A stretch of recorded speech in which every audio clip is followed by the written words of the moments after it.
It's a beautiful Wednesday, January 7th, and you're listening to the Oklahoma Breakdown with Ikard and Lehman presented by Riverwind Casino.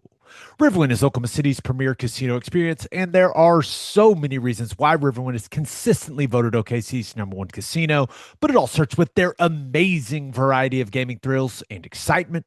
Riverwind's beautiful award-winning environment plays host to more than 2,800 of the latest electronic games with a huge selection of table games, including blackjack match roulette, and Teddy's favorite, craps. No matter what your game, Riverwind has it in spades and hearts. And to learn more about their gaming promotions and entertainment options, all you got to do is visit riverwind.com. Riverwind Casino, always a good time, and I'm exhausted. I've watched so many snaps of football in the last 2 days. It just keeps coming, right? Just keeps coming. The good news just keeps coming, man. The Sooners have landed 9 commitments. Now, I don't like that everyone's using this like he's committing thing, and it's not just an OU thing. It's like, hey, are these guys on our team or not? I'm confused. They're Right. on our team, right?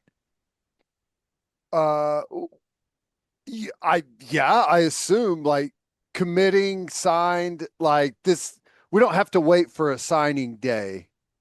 So I would imagine that committed means ink has hit the paper. I imagine it means they've signed a contract, Right. which Washington's about to find out how much that means. Woo. Yeah. It it's wild out there. Don't want to sue your starting quarterback, but you got to do what you got to do, I You gotta do suppose. what you gotta do, man. But so we're going to go through the headliners on this episode because if we go through all 9 of them and we preview the college football playoff semifinals with Dusty, we're going to be here all night, Ted. It'll be one of those 4-part episodes, right? That just keeps going forever. Yeah. There's a lot of content coming. We can't burn it all up in one night. It would be a 3-hour podcast. We are not Joe Rogan. No one wants to hear us do 3 hours, okay? They may not have a choice though, with the way things are going. So let's play it. Let's knock out 5 on this Okay, episode. let's do it. That's the plan. Now, when I may spend some time on Hayden Hansen, so we may have to knock it down to 4 depending on how excited I get. Yep. But let's start with Parker Livingston. Whoa. Yeah, that was pretty wild situation. Yeah, released a statement with Texas, kind of I don't know how to not leaving on great terms, I guess.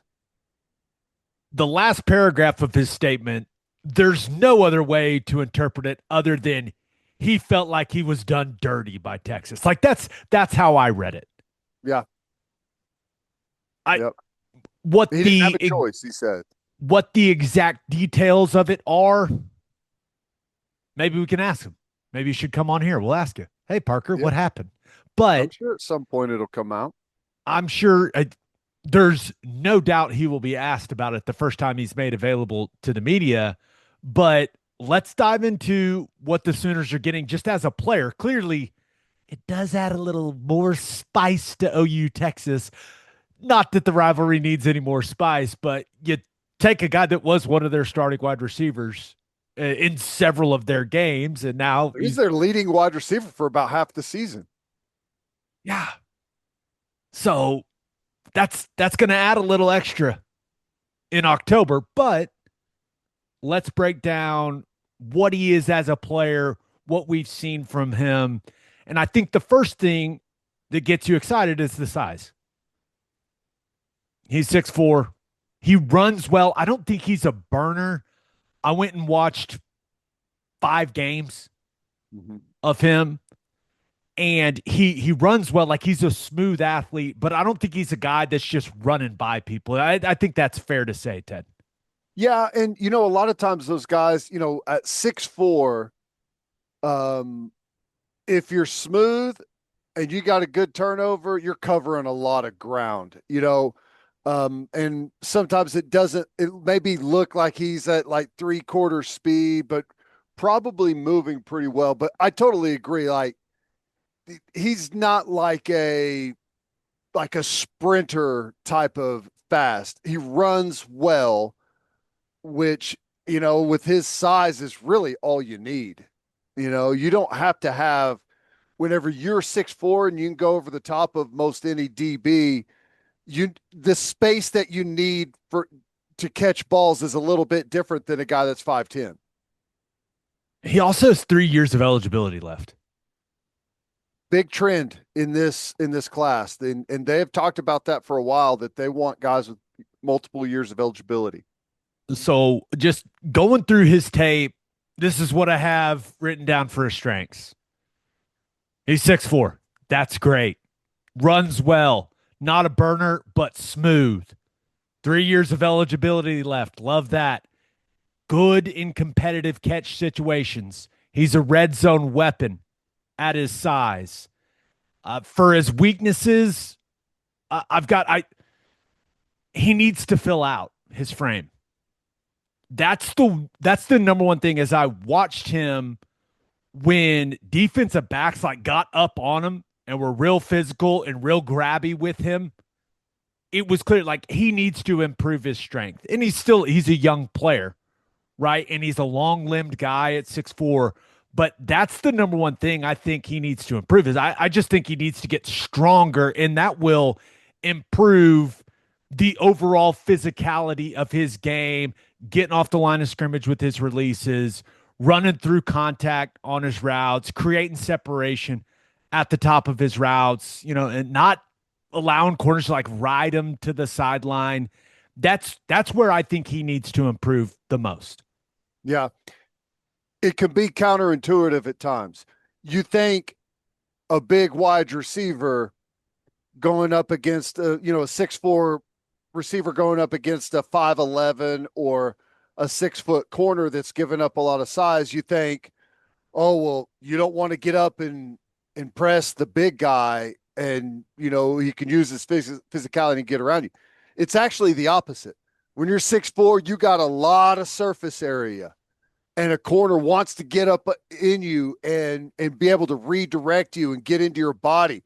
If you're a smaller receiver, that's what you want. You want them right up on you because your quickness to get around guys. So I'm totally with you. Just strength and conditioning, speed, size, top of routes, after contact, those type of things, just becoming more of a polished wide receiver. I think he's going to get a lot better. I don't know what was going on at Texas, but you watch a couple of those games at the end of the season from him, and then you go watch him early in the season. It looks a little different, man. I'm just going to be real. Yeah. Like he's flying down the field against Ohio State.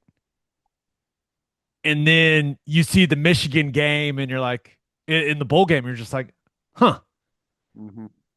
So I don't know what was going on there, but I expect this guy to get better, to improve, to develop physically.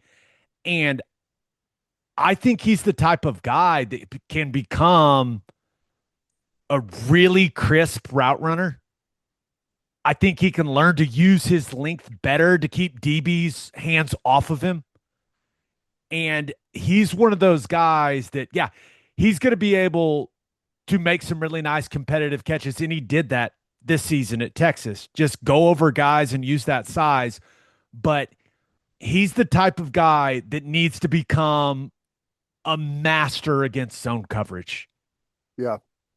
There's That's guys. I see him working like the deep hooks, the deep middle of the field, gives a big target at 6'4" for Mateer. If you need to get it high to get it over an underneath player and layer a throw, he gives you some room for error in there. And we'll see. The 6'4" and you run well, if you can clean up your release and have some strength and be able to be a target down the sideline, I think he'll develop into that, but that's not where I see him right now. I see him like as the classic like possession type of wide receiver. 3rd and 12, he goes and runs a 14-yard route, finds a soft spot in the zone, completes the catch for the first down, and off you go. If that's just what he is and what he ends up being, every team needs that guy. Yeah. But I think that he can be more than that. And clearly, the Oklahoma staff thinks he can be Yeah. more than that because they beat Indiana for this guy. And they got the juice right now, man. Well, Indiana has what you hope the eventual version of this kid is in Becker, right? Like that's what you hope he becomes. Exactly. And I think he can be a guy that has a great sense of zone coverage, finding the voids in zone. And then he's one of these guys, and you can see it on his 2025 tape. Like, if you can get to some play action stuff and he's just ripping it down the field on some deep posts, that he can run. I don't want to make it sound like I think he's slow, but those types of situations where the quarterback can kind of throw him open, throw him over into space, I think he can be a guy that makes some big plays in those types of situations. That's the hope. I mean, I think you ultimately you want your entire wide receiver core working together through route concepts to where you can take advantage of everyone's, whatever their physical gifts are, their skills, and just kind of layer all of those things together in your route concepts.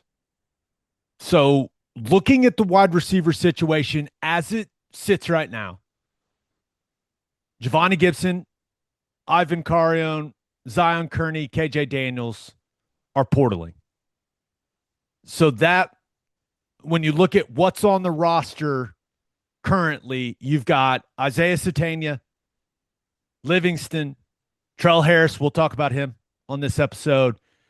Jermichael Carter, Elijah Thomas, Jasir Rogers, Jaden Petit, Manny Choice, Jacob Jordan, Zion Reagans.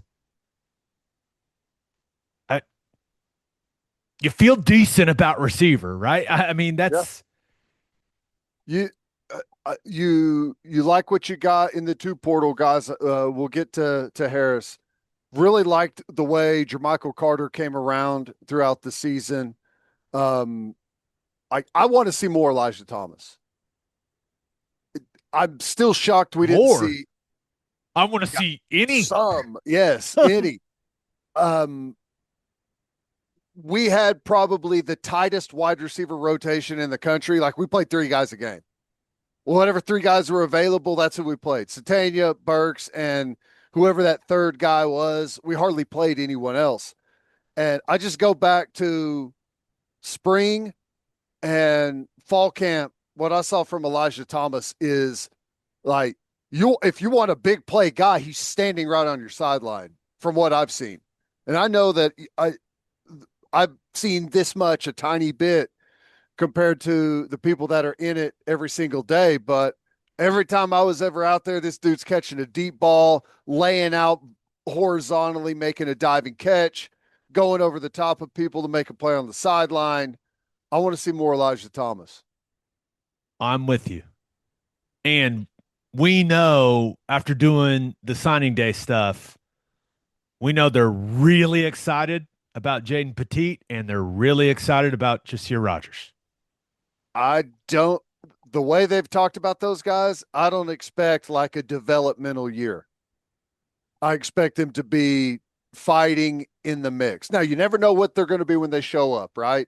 You have your hopes and you have your expectations, but you kind of get the feeling that those 2 guys are going to be, if they're capable, be able to jump right into the mix.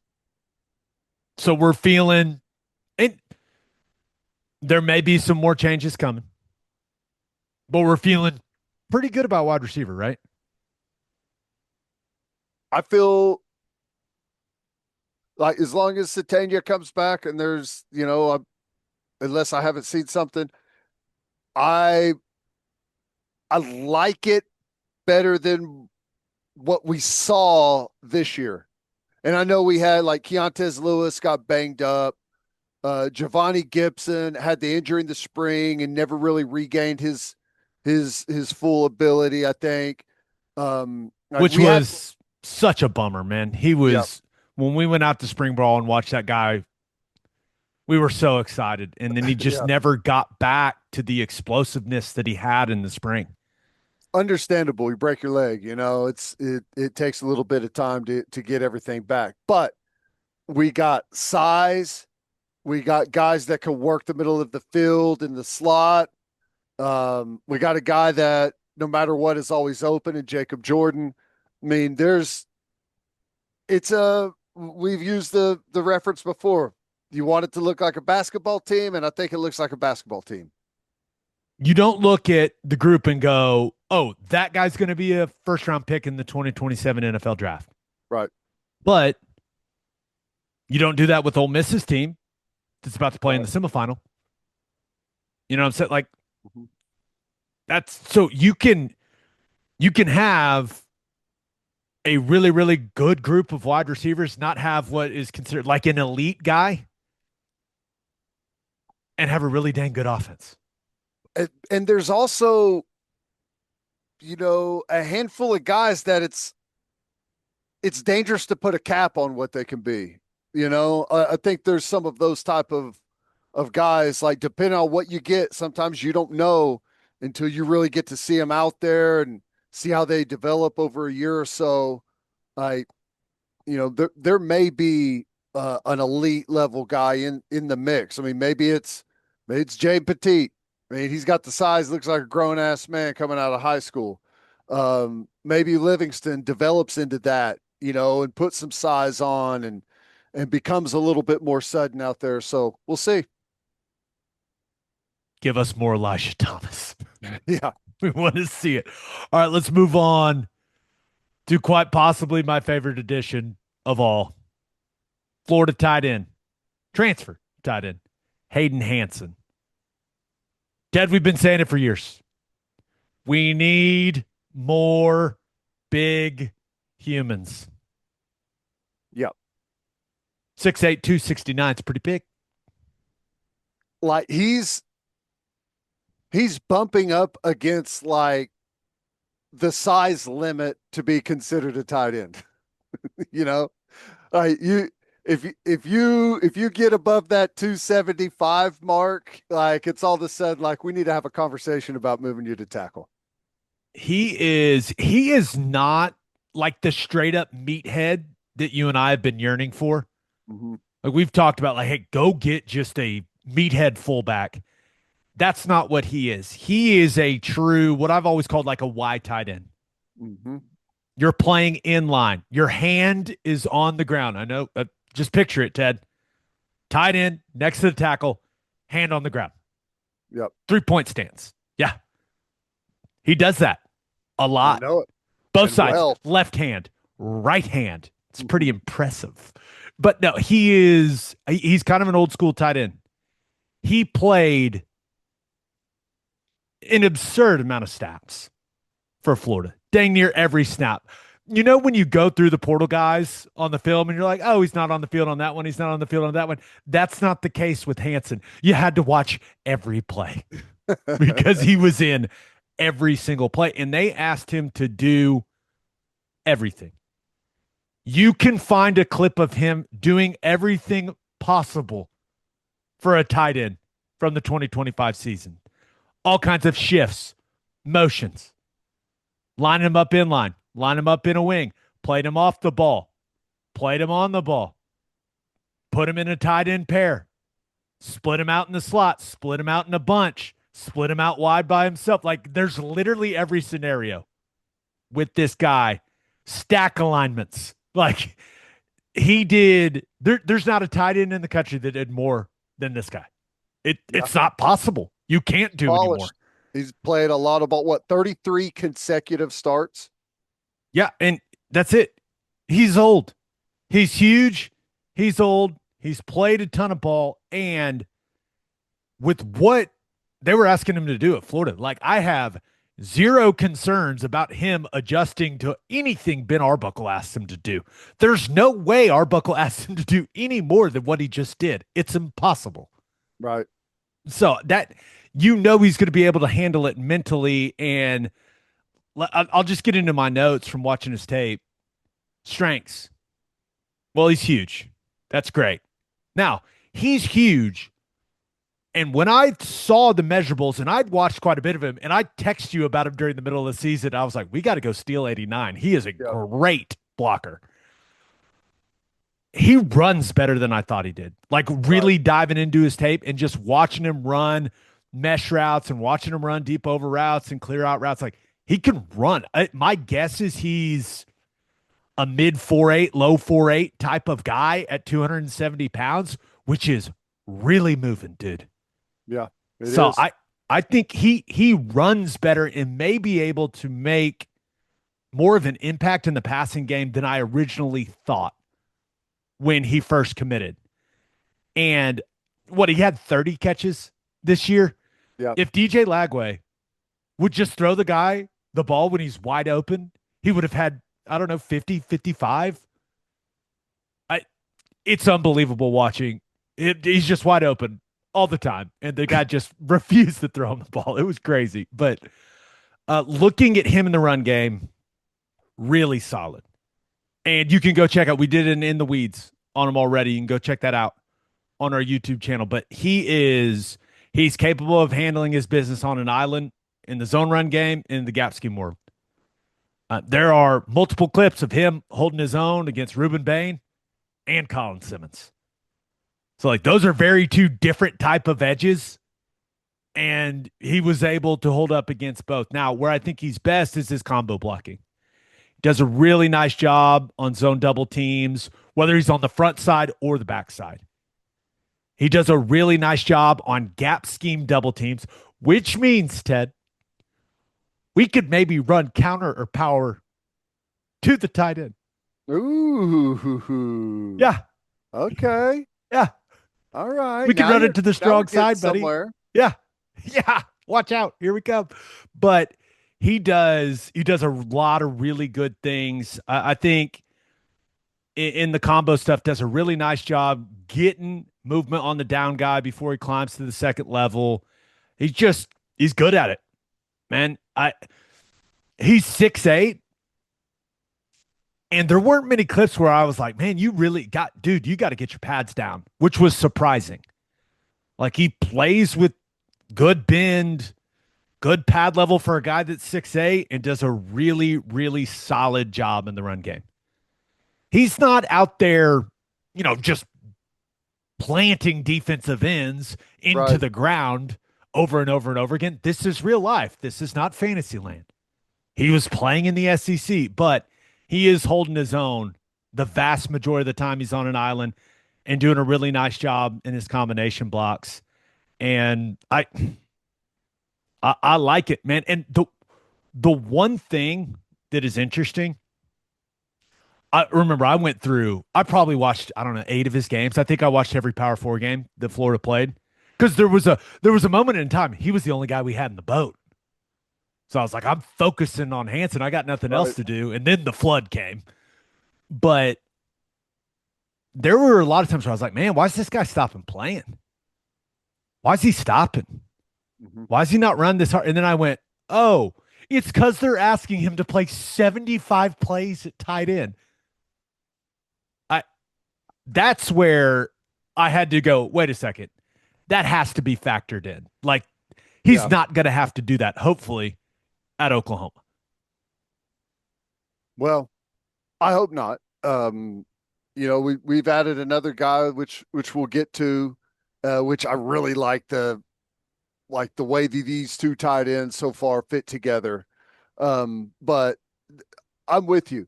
Like my hope for Hayden Hansen is, every tight end wants to catch 20 touchdowns. Okay. They want to catch 70 passes.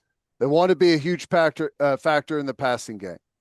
And I'm not saying he can't do that. I hope he I don't care. Catch as many balls as you can. But at his size and the good solid base that he has blocking, he needs to take it to the next level.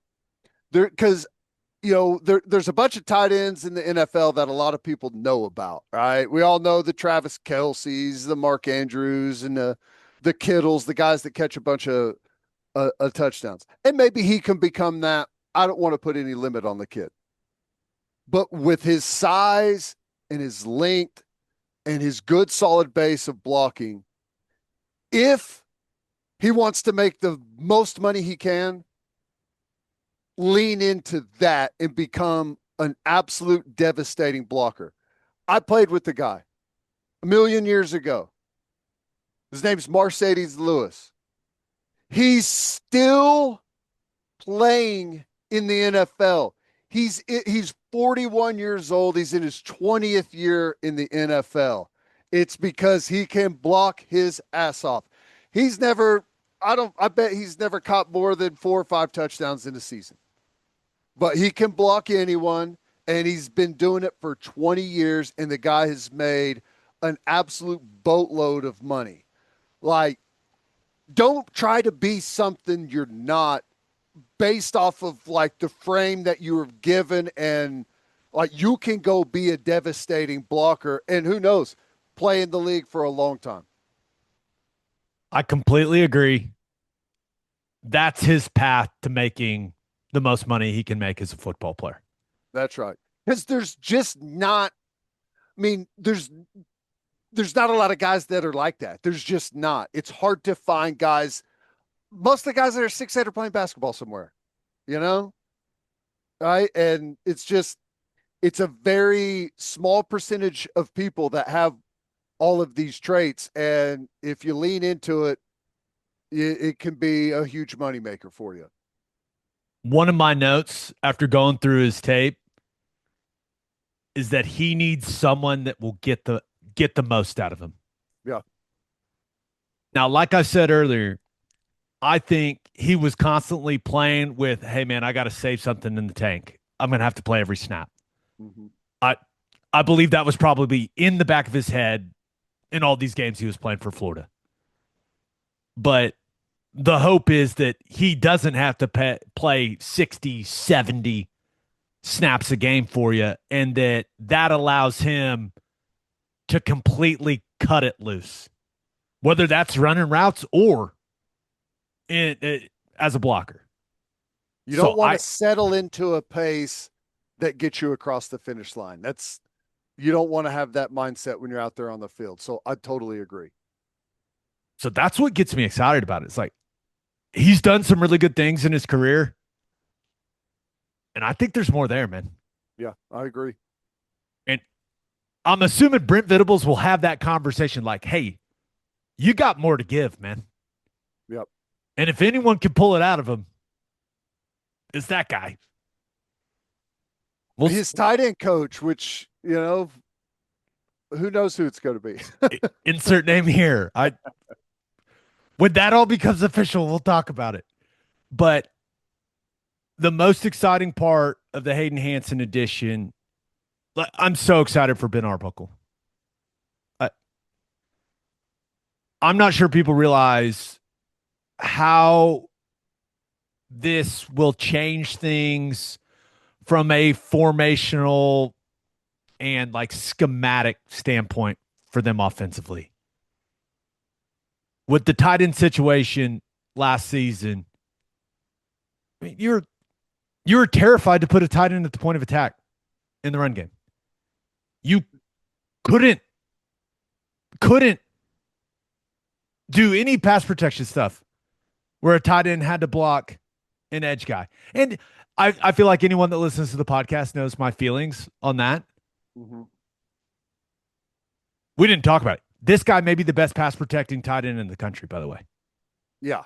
I mean, yes, for sure. He's very good at it. So I may need to rethink my stance of leaving tight ends on an island with edge guys. Hey, if you got the right personnel, things change. There's an exception to every rule, right? That's right. But they're just going to be able to do so much more offensively because of this guy. Mm-hmm. Because he can do anything you need him to do at the tight end position. It just changes everything. Ben Arbuckle was calling plays with an arm tied behind his back for an entire season because of the tight end situation. Yep. And now who knows what's going to happen? That arm's going to get released, and maybe we're going to run stretch to the tight end, Ted. He knows how to do it. Yes, he does. Florida, he knows how to do it. Florida, big outside zone team. Enjoyed watching a lot of that. But I had a good running game. I like that, and he and Beers are they're different players, but I think they can complement each other well. And when you do some 12 personnel stuff, the thing that's best about 12 personnel is, as a defense, when you have good personnel on the other side, you don't know what is this going to be a run heavy formation? Are they going to have an inline tight end with the guy split out, inline tight end guy in the backfield? The amount of presentations that you have to offer is pretty much unlimited. And would you always have a guy that can lock down and block as a wing or as a on the ball guy, or however you want to align those two different guys? It opens the playbook up a lot. We didn't have the ability to do that this year. Let's talk a little more about the man that has to have the best name in all of college football. But first, download the Loves app from Love's Travel Stops, your guide to savings on the road. Fill up for less with a discount on fuel, 10 cents off on every gallon of gas, and 25 cents off on every gallon of auto diesel. And don't forget, in the store, you can unlock mobile deals on the Loves app to save on snacks, drinks, and select meals at Love's restaurants. Plus, you can plan your pit stops for your next road trip with the map and route planner. All from Love's, the heart of the highway. Steaks are back. Didi Ranch's luxury steak cuts are restocked and ready to ship straight to your door. From mouth-watering ribeyes to silky smooth fillets, this is the best beef Oklahoma has to offer. And here's the kicker. They're now shipping next day air for free when you use code SOONER at checkout. That's right. Next day air, like Amazon Prime, but for steak. Didi Ranch delivers taste and tradition the luxurious way. Order today at DidierRanch.com and get your steaks just in time for the holidays. And we are brought to you by Simple Modern, the Oklahoma-owned company and the official drinker partner of the OKC Thunder. Simple Modern is selling these sick championship collector's gift sets celebrating the Thunder's first ever NBA championship. Banners hang forever, and these are truly one-of-a-kind commemorative items that you'll want to hold on to forever. Just use code OB35 for 35% off your order. Click the link in the show notes and grab one for the biggest Thunder fan you know. Just remember to use code OB35. And with 10% of all Simple Modern profits going to charity, many right here in Oklahoma, every purchase supports our community on and off the court. Simple Modern, good everywhere. Rocky Beers. Ted, sometimes the football gods look at a radio broadcast and they go, here you go. You boys earned this. And the football gods have smiled upon us. We got a guy named Rocky Beers on our squad, dude. I mean, are you kidding me? T-Row, he's probably already got 10 or 15 prepared touchdown calls for Rocky Beers. Guaranteed. Cannot wait. And good size, 6'5", 245. Yep. 31 catches for 388, 7 touchdowns at Colorado State this year. And just looking at his strengths, one of the things is, dude, he's old. Mm-hmm. I mean, what is his 6th year? Yep. Of college football? Between these two guys, they've played a lot of ball. That's what you want. That's what you want. You want to have old men, as many old men. Now you want them to be talented too, but you want to collect old dudes on your team with the way that this sport is working currently. And going through Rocky Beers' film, catches the ball well, moves well. Once again, I don't think he's super fast, but he's a smooth athlete. And like you've mentioned a couple times, Ted, I think he is an excellent complement to Hayden Hansen. Yeah. The way that they may end up viewing these guys kind of like as interchangeable, where one can be the inline guy, one can be in the wing, one can be split out, one can be in line. They can both be in wings. Like, I'm sure they'll get creative with that. But with what I've seen from both of them, I kind of use Hansen more as the inline, like true tight end guy. And then Rocky Beers is more of the move guy. Is that how you see it as well? Yep. Okay. 100%. Yep. Yep. Absolutely. Now, I guess, have to get some eyes on him against our guys. Like, if you can hold up on the line of scrimmage against our defensive ends, then you're going to do pretty good.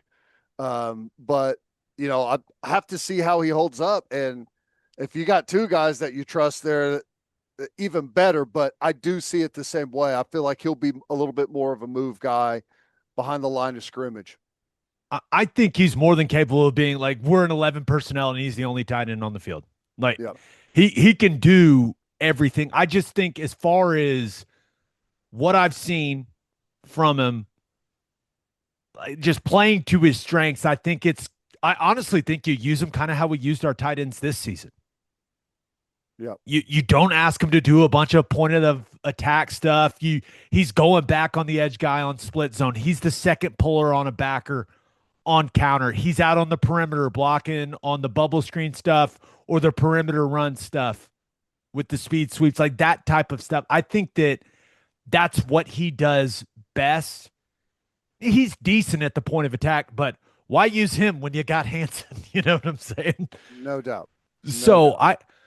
I think he's the guy that's, when they're in a tight end pair, he's in the wing. When he's out there in 11 personnel, he's in a wing or maybe even like in the backfield. That type of guy, he is best when he's on backer type bodies, alley defenders, safeties, out on the perimeter, blocking on the edge, that type of stuff. I think that's where he excels. I think that is where he'll have the most success because he's going from the Mountain West to the SEC. It's Right. going to be a big jump in the type of athlete you're asking him to block. So I really think he's a guy that you use pretty similarly to the way we used Canick this year. Totally agree. He cannot run like Canick, but I that's kind of how I view him as a player, Ted. Totally agree. Totally agree. I think that he's a guy that you could, if you're in 12, two tight ends, be off the ball, be in a wing, split out in the slot. If you want to go trips to a side, put him in the backfield. And I also think that as long as you're tuned in as a play caller to your personnel, more than capable to be the only guy, as you said, out there in 11, just call plays accordingly. Like, know that he's out there, and let's not call the pass play protection where, the tight end is manned up on the best pass rusher on the field by himself. Just have some awareness with that. And, he should be able to help give Hansen a little bit of a spell every now and then where he doesn't have to play 75 snaps a game. That would be nice. I'm sure Hayden Hansen would appreciate that. I also think that we're probably not done at tight end. I'm with you there. Because numbers wise, like, we don't have anyone until these two guys came in, and you got to develop some. You got to be nice to get a younger guy kind of in a similar mold to Hansen, and just have him learn from everything that he's done. Come learn from Uncle Rocky. That's right. Oh, Rocky Beers. Thank you, football gods. Beautiful. I wonder how big of a role do you think his sister had in this? Jenny B and the ladies just crushing it right now, by the way. It definitely doesn't hurt to have that in, but honestly, I don't know. I feel like we were either after him or there was a rumor with him last year in the portal, right? We could have used him.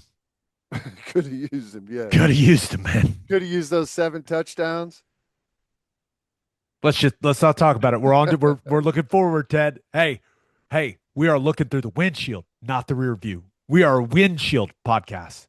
Was Helms one touch? Is that did we have one touchdown from a tight end? No. Well, Helms got a touchdown. I think his first pass it? of the year. Remember on that pop play?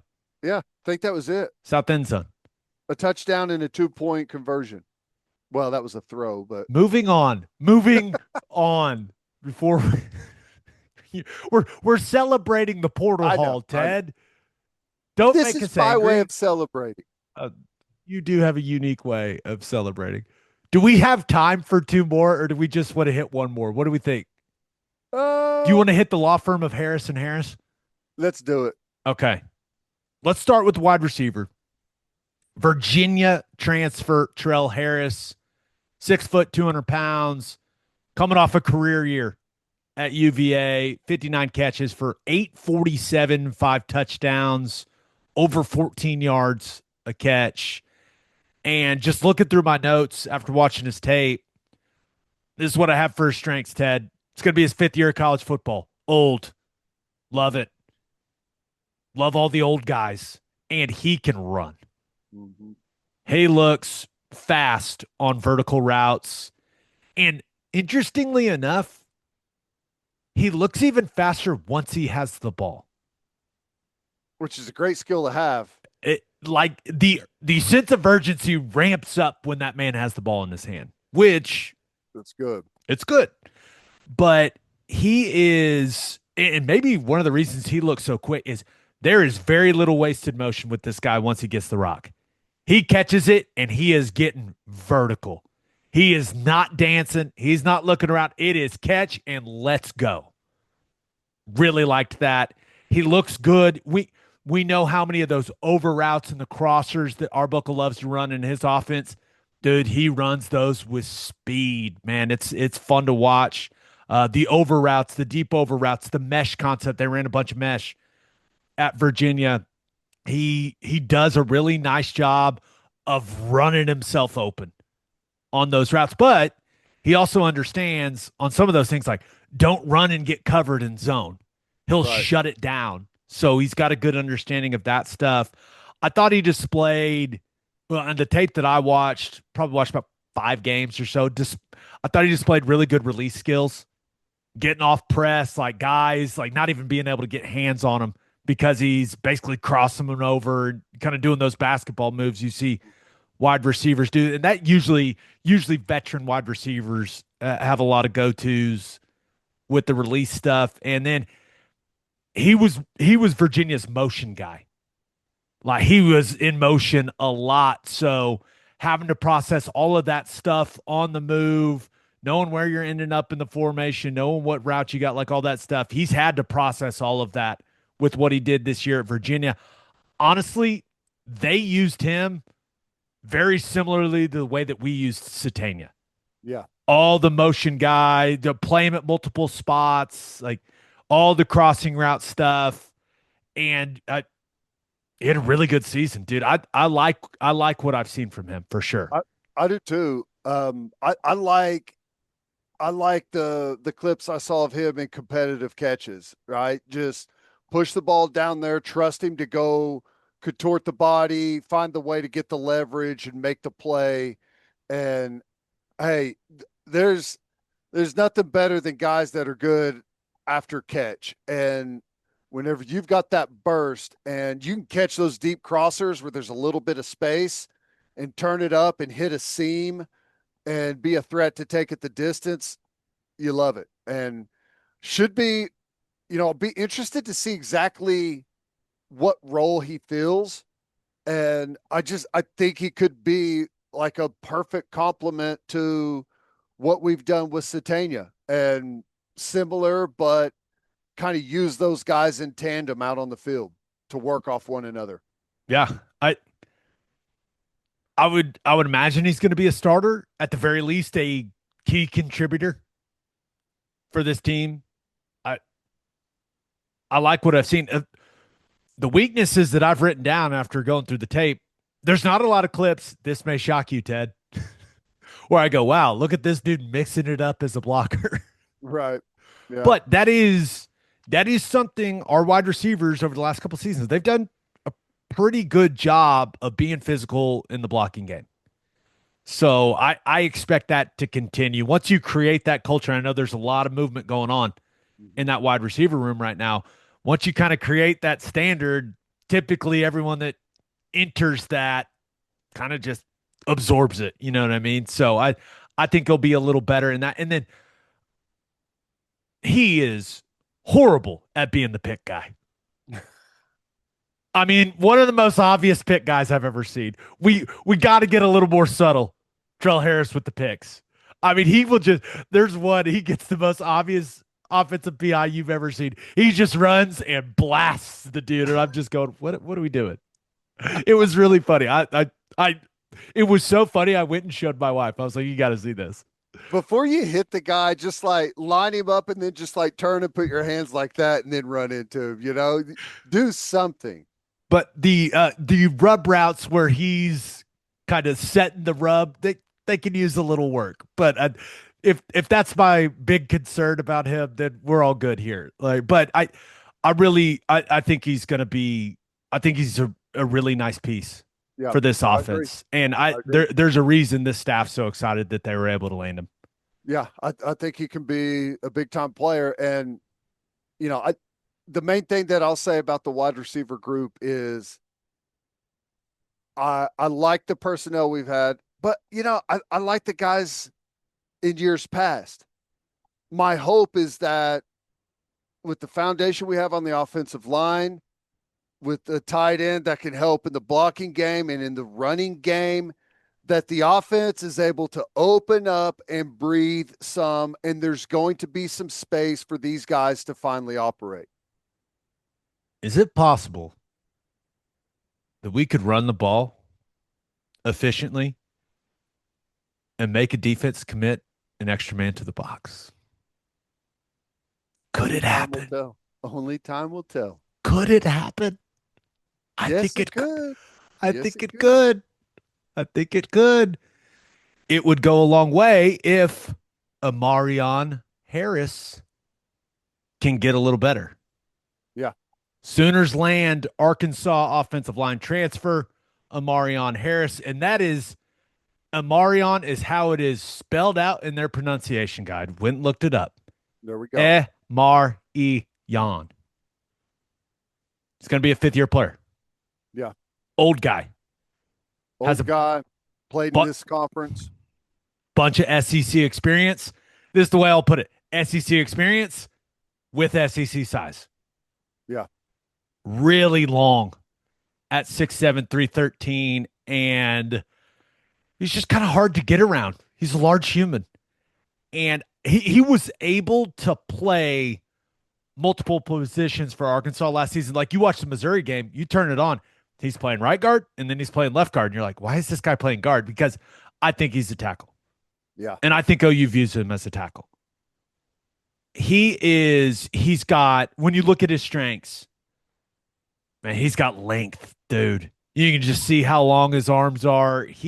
When he uses his length properly, especially in pass protection, it looks really, really good. Like, his best plays of the season in the run game and in pass protection, if you put his best plays like in a highlight reel, you'd go, that's the best offensive tackle in the country. What are we even talking about? The problem is the consistency is not where you want it to be. And that kind of leads into his weaknesses. He does not have great foot speed. That needs to improve in the offseason. Foot ladder drills, like, he needs to work on that religiously. Get those feet moving faster. Because he struggled. I turned the Texas game on. He struggled with Colin Simmons. Twitch, speed, like that he consistently struggled with that. Now, one of the reasons he struggled with it is he has a technique flaw in his pass set. When he's playing right tackle, he does first of all, he doesn't stay square enough long enough. But when he turns to kind of get square with the rusher, He drops his right foot way inside and he turns too much and shortens the corner. For those that listen to my blabbering on the recaps, this goes back to 2 seasons ago when I was talking about Logan Howland. Same technique flaw. Mhm. The good thing is, I know Bill Bedenbaugh's going to fix it. Hey And that's man, where it makes me excited. Like, I know he's played a ton of ball, but I don't think this guy's a finished product. I think he's a couple technique things away and working on that foot speed and that agility. Like, I think if he puts the work in, he's probably your starting right tackle, I would assume. yeah, yeah. I mean, you hope that's the case where he can make that highlight reel really long and a bunch of really good plays. And yeah, foot speed. I mean, sometimes you cap out at foot speed, but I doubt Maybe that's the maybe case. speed's not just the efficiency with his feet. Is that a better way of putting Well, it? yeah, and that's the thing. Like at a tackle, when you got size and you got length, the last thing you want to do is make yourself smaller and open a corner for somebody. Yeah. Really use it and trust that length and get him coached up. And the I like now. I hope he finds a home, and I hope he comes in and has a good offseason. And that's the guy you say, right tackle, forget about it. We got our starting right tackle. But the fact that he's got some position versatility, you don't do that with everyone on the roster, right? You do that with guys that can grasp it. So makes me feel like he's as experienced as he is, probably has a high football IQ. And should you run into a problem, a guy that's got some flexibility always helps. But it makes me think that he should be able to pick things up quickly, should be able to understand the blocking schemes of where you're going. I mean, that's one of the things that has held us back a lot is guys not confident knowing where the heck they're going. And if you can get your two tackles that are going to have a 6'8", 270-pounder next to them to lock in and know exactly where they're going, it's really going to change the edges of our offense on the running game and passing game as well. Like, and that's what I said when we did the in the weeds on Hansen's. I think it's rocket fuel for Fasusi, and if it's Foger, if it's Harris at right tackle, whoever that guy is, like to have a helper out there outside should really make those guys be able to cut it loose. Harris just needs to crank up the violence. He's Go. not soft. He's not a soft player. I'd tell you if I thought he was soft after watching him. But like the finish, the strain, like it all needs to get cranked up. And he kind of admitted that. Like he basically said he wants Beanbo to make him meaner. It's kind of what he said. Like that was the Well, quote. I hope that's the case. I hope that's the case. But I'm interested to see what he looks like in the spring and then what he looks like in camp. I think the offseason, this is a guy that I know he's a veteran guy, but I don't think he's like finished developing as a player. I think there's a couple things where he can take his game to another level. And I'm not trying to degrade Arkansas in any way, but stuff's just different at OU versus Arkansas when you consider the expectation. Well, And that is every single day. I know we practice live, full go, way more than a lot of people in college football do. And here's the thing, like about our defense and some of the guys that we're going to have on edge, you get exposed pretty quickly, right? So you better be ready to play every day. I he wants OU to get the best out of him. I So like it. Sometimes it doesn't take much. A little change in venue, a little different voice, maybe a little bit different setup and individual, or the way you grade film or whatever it is, can have a big impact. I'm going to need you to tell me if this is disrespectful or complimentary, or maybe a little bit of both. Okay. But my number one note on E'Marion Harris: Go ahead. value brand Orlando Brown. Well, that's my top note, and that's how I view him. Like, that's how I view him. Value brand Orlando Brown. Here's the thing to me, like, Orlando Brown, great tackle. And I mean, he had good feet, but Orlando Brown ain't Lane Johnson athletically. You know what I'm saying? No one is, dude. Right. So I guess my point is Orlando Brown's greatest asset was he was the biggest asshole on the field at all times. Correct. And if that's what Harris wants to be, and I think that's a good comparison, you fix that part of your game, you're gonna mirror Orlando Brown a heck of a lot more. At the very worst, I think Harris is your swing tackle. Yeah. But my expectation is be the best swing tackle we've had in a while. There's no doubt about it. My expectation is he's coming in. He's going to put the work in. He's going to fix a couple of these technique issues. He's going to ramp up the violence and the sense of urgency. And he's going to be your starting right tackle.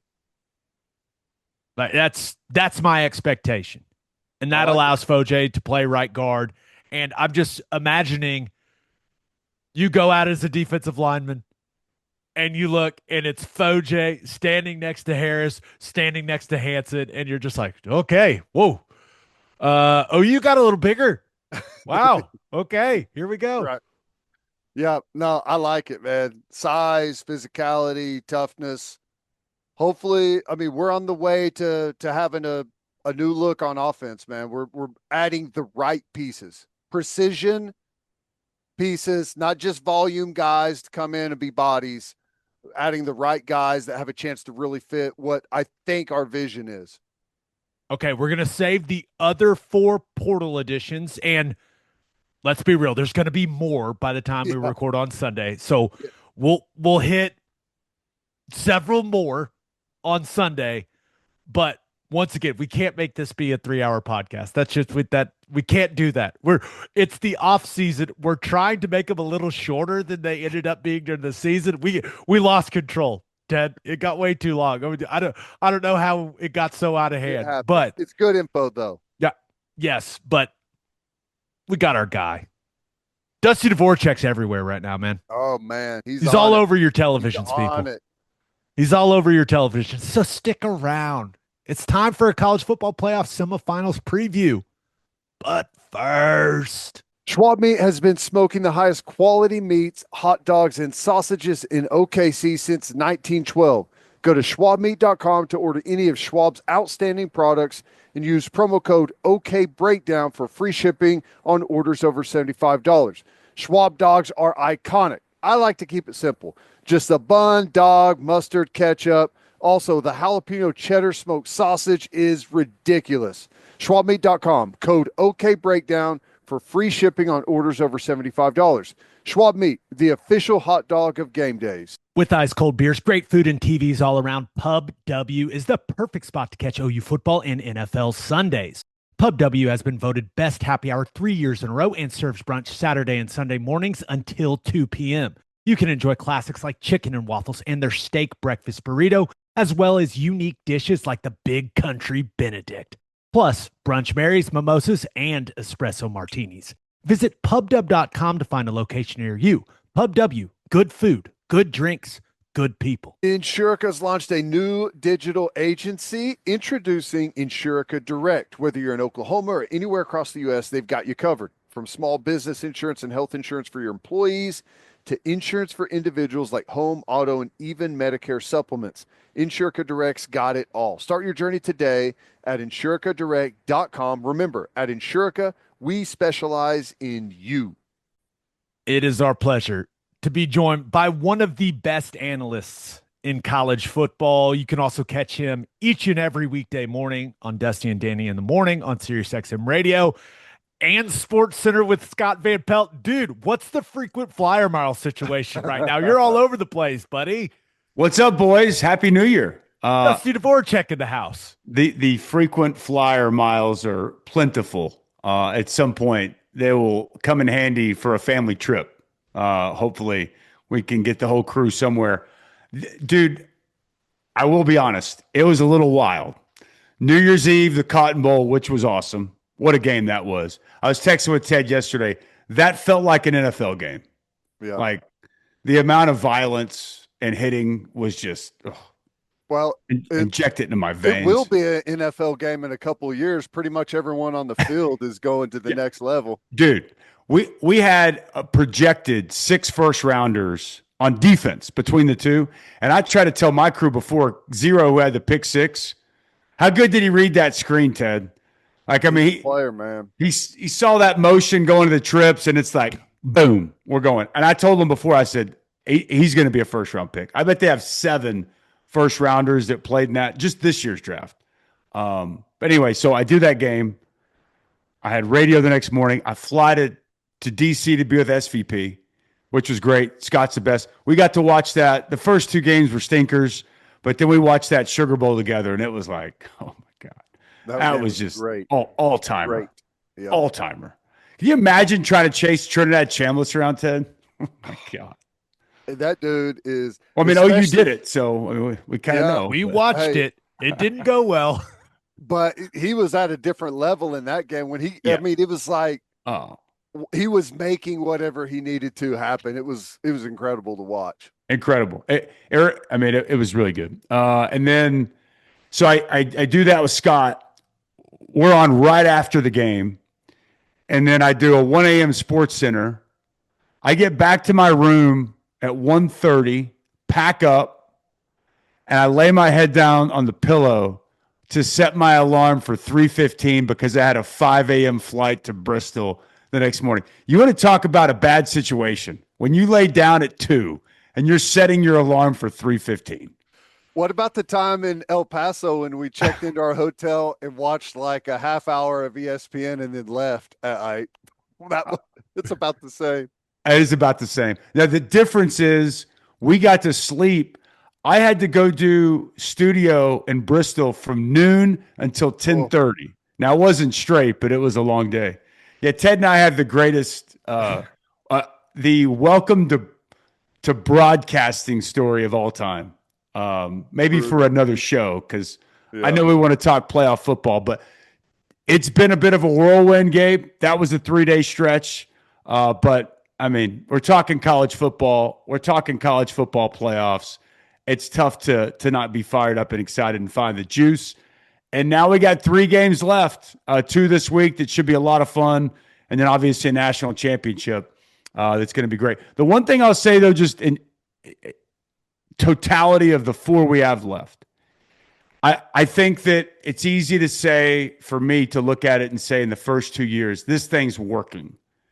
Like we wanted, at least I wanted expansion so that more teams had a chance to compete for the national championship. I wanted a playoff so that games late in the season mattered more to more fan bases.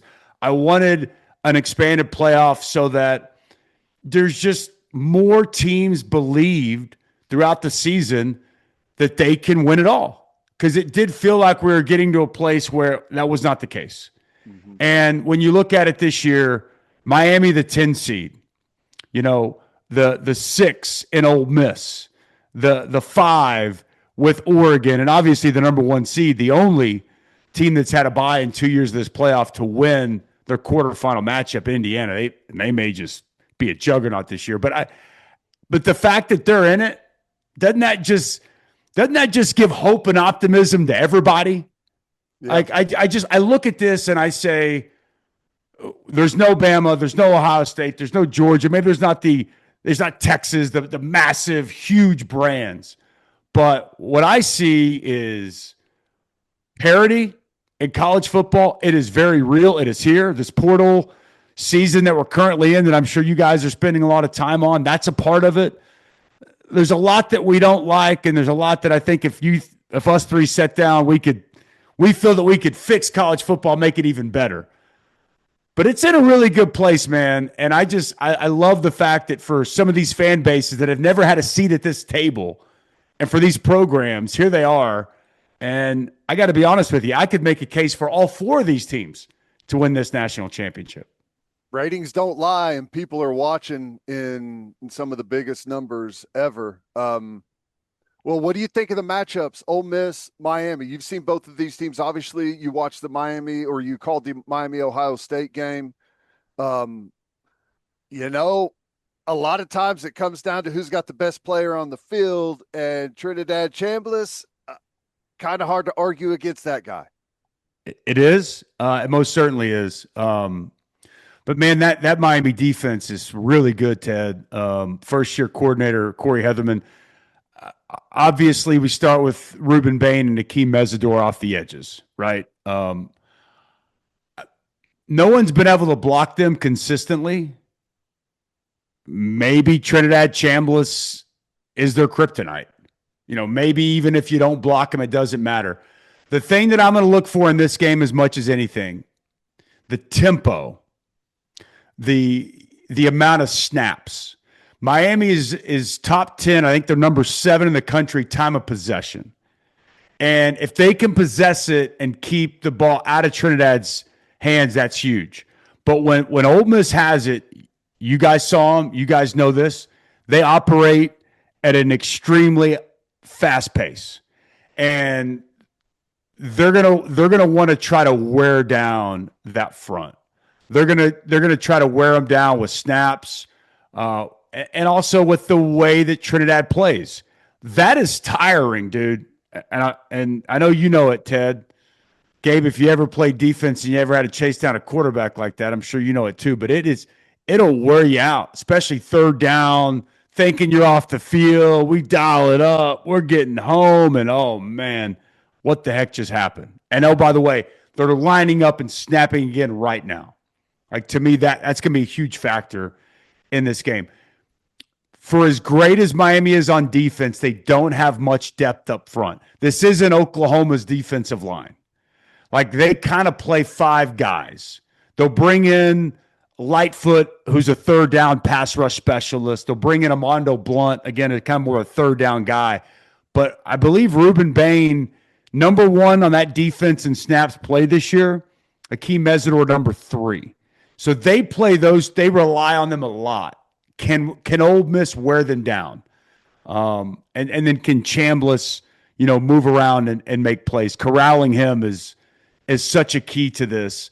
And then you also, you got to deal with Kewan Lacey. I thought Kewan Lacey was much better against Georgia the second time than he was the first. I thought, the 98 yards rushing, the 2 touchdowns, but then also making some plays as a receiver out of the backfield. I think that'll be another big factor in this matchup.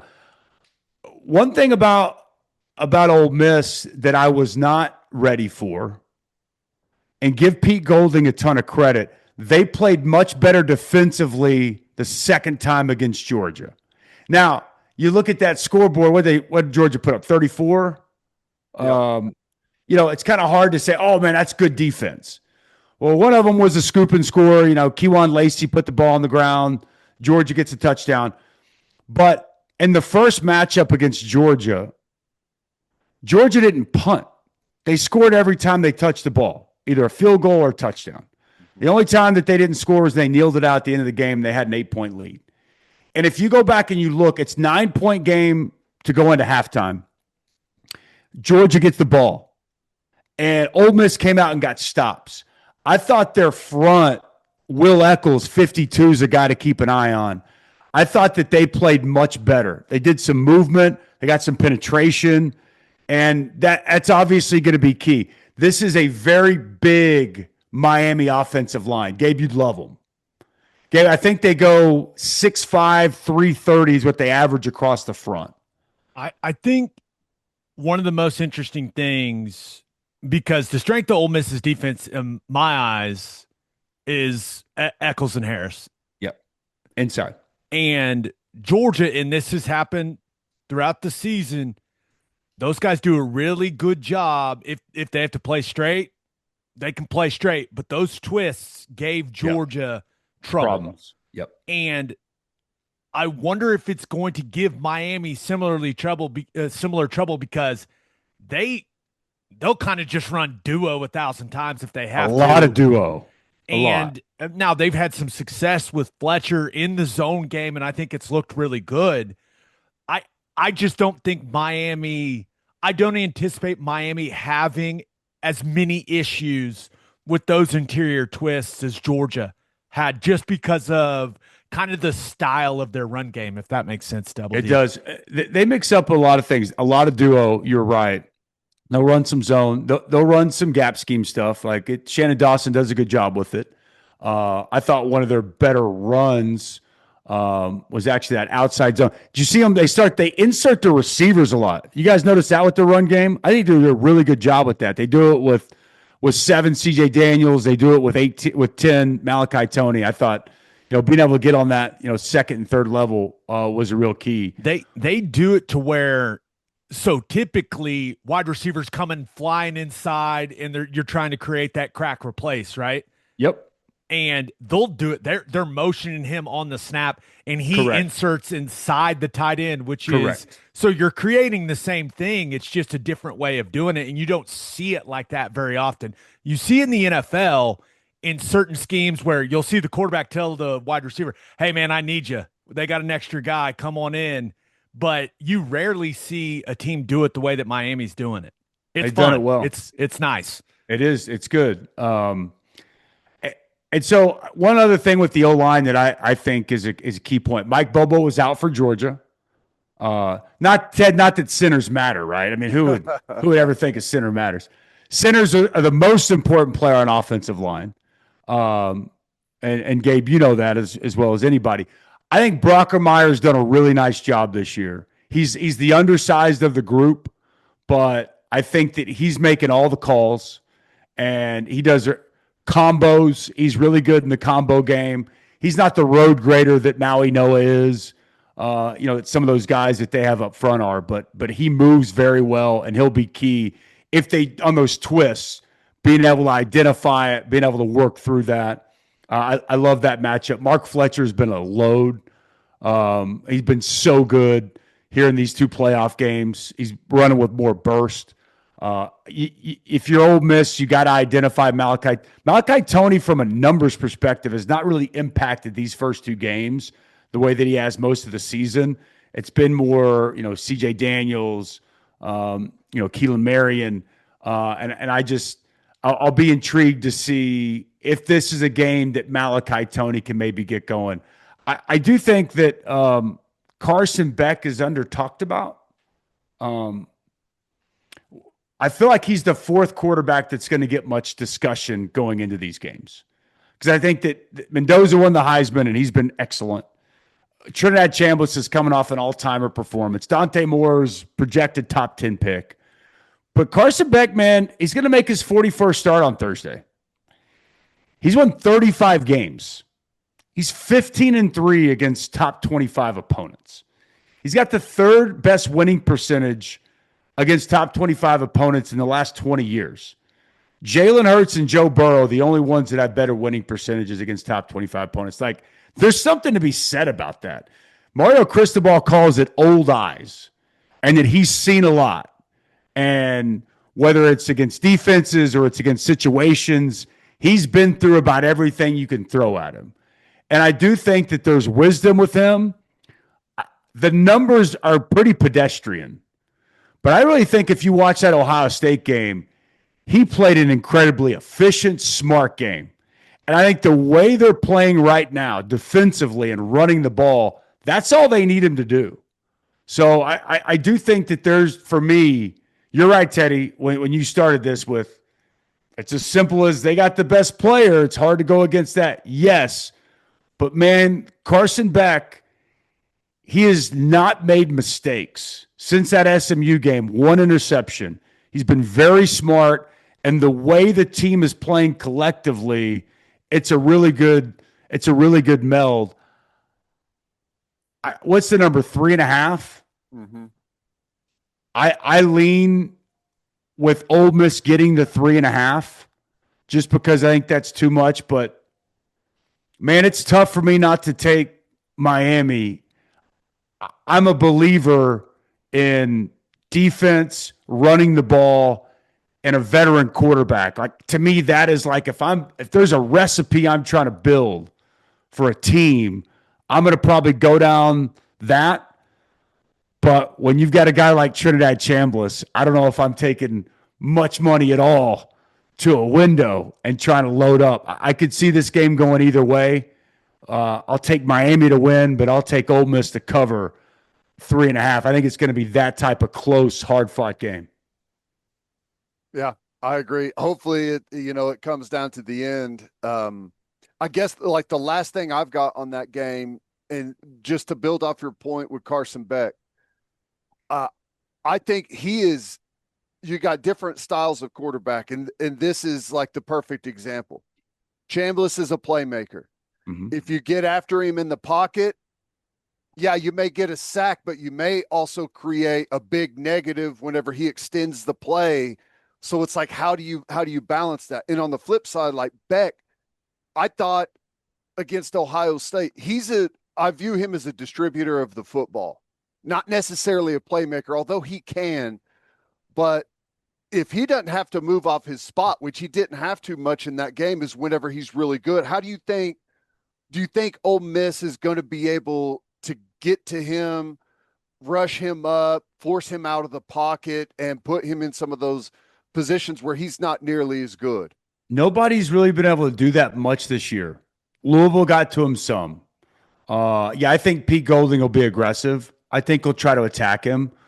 But he's been one of the most protected quarterbacks in college football. His pressure rate, the Miami offensive line pressure rate against is one of the best. Like they've just done, in general, a really good job protecting him. To your point, when he's been under pressure, really the last 2 years, but this year in particular, he's been very pedestrian. He's made mistakes. So that is the key. And can they get there? I don't know, because, I mean, you know this, man. Like, you want to bring pressure. It sounds good, but now you more than likely got to go man-to-man with Malachi Toney. Good luck. Chasing number 10 all over the place. Good luck, And so, and the one thing Shannon Dawson does, man, he's got a lot of answers built in. They've got answers that can get the ball out quick. And I do think, like, another thing with Carson Beck, like, he's smart enough, and this is where I mentioned that old eyes, like, to identify when it's coming and be able to know where his hot is right now, right? Like, so I just think that they've got answers if you do that. Now, if it can get home, you can create some issues. But I don't look at this, guys. Ole Miss was better down the stretch rushing the passer. But, like, I don't know if they've just got an elite pass rushing unit. No. You mentioned the tackles. Oman Mielen, to me, was playing better down the stretch. I think Georgia turned him completely loose, scot-free. What were they doing on that fourth down, by the way, Gabe? What was that?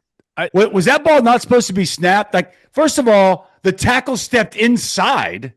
The way that the tackle reacted. Sorry for the people; they probably don't know what we're talking about. But it's fourth and left 2. Tackle completely botched the play. Or it's like minus 33, 9 and some. They're going for on 4th and 2. Yeah. Is this the one where they got the punt team on and off the field? And... No, this is They just lined up to go snapped for it, and it looked like, I don't know, 8 of the 11 guys on offense were surprised, like they were late and surprised that the ball was snapped. It was a disaster. And the tackle in 67 is Freeling. He's a good player. He steps hard inside. He doesn't even, and it's not like a hand check to the edge. It's like he also like jumps up and down at the end of it. Like, he was pissed. Yeah, something clearly went wrong. Yeah, anyway, Oman Mielen had that sack. He made that play, but he didn't really do a whole lot. So I think they protect him, Ted. I think Carson Beck's got some time, and I think what you said is exactly right. He's a really good distributor of the football. he works it's a progression offense for Shannon Dawson. He can work through his progressions, and he's going to be able to find the open guy. I thought he made a couple of really good contested throws too. There was a couple of throws in there where I thought Ohio State was in pretty good position, and it was just a better throw that beat the coverage. So I'm excited about this. What are you guys?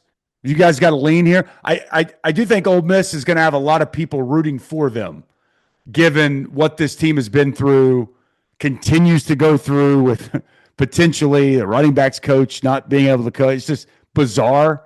We'll get you back to the interview, but first, wind, hail, tornadoes, and earthquakes are now year-round threats. And at the same time, homeowners insurance rates in Oklahoma are the highest in the entire country. Unfortunately, some insurance companies use deceptive and bad faith claim handling practices to deny or lower what little they pay out. Fortunately, one of the leading insurance bad faith attorneys in the country is a longtime Sooner and resides here in Oklahoma, Jeff Marr. The Marr Law Firm has represented more victims of tornado, storm, and earthquake damage than anyone in the Sooner State, recovering hundreds of millions of dollars for their clients. There's only one law firm to handle insurance companies, Marr Law Firm. And three things matter in banking: service, service, and service. And First Fidelity Bank's commitment to exceptional service is more than a promise. It's their foundation. FFB has been by your side for over a century, and they are honored to be a part of your journey. Banking isn't about where you've been, it's about where you are headed. Open an account at an award-winning bank today at ffb.com.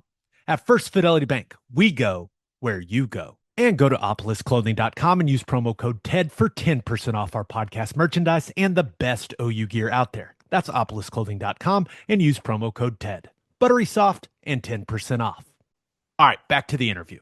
Well, who do you guys like? What do you got? You made a pick yet? It's a line of scrimmage game, man.